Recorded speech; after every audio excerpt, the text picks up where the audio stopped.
I have been doing a lot of reading about Jeffrey Epstein's wealth. I've gone down a bit of a rabbit hole. Let's just quickly go back to the beginning. As a young man, Epstein scammed his way into a teaching job at an elite private high school despite not having any qualifications and got fired. But one wealthy father of some students at the school liked Epstein and connected him with Alan Greenberg, who was the CEO of the investment bank Bear Stearns.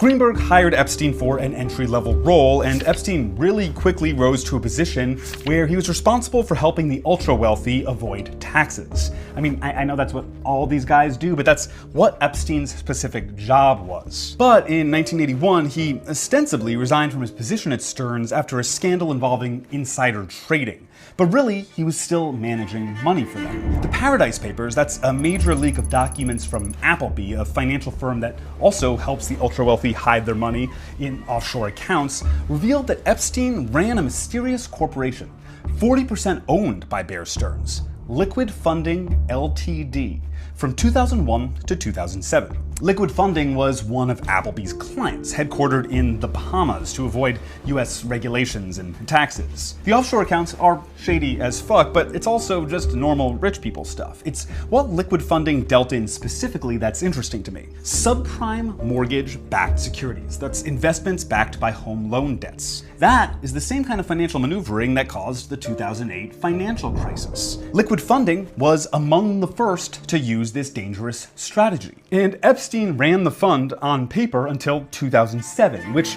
also lines up with his first legal issues for all the awful stuff we really know his name for. He first faces charges in 2006, and he hammers out this deal that ends in near immunity and just 18 months in prison, where he's allowed to leave for 12 hours a day to run his non-profit foundation.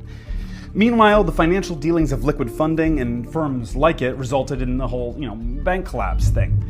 Bear Stearns is at the center of it all, and two execs are indicted for lying to investors, including one named Major Investor Number 1. But the government doesn't have enough evidence to fully get these two executives, so they make a deal with Major Investor Number 1, also known as billionaire investor Jeffrey Epstein, though he's just spent the last year in a Palm Beach, Florida prison for approaching teenage girls for sex. He's now a free man after 6 months were shaved off of his sentence. Why?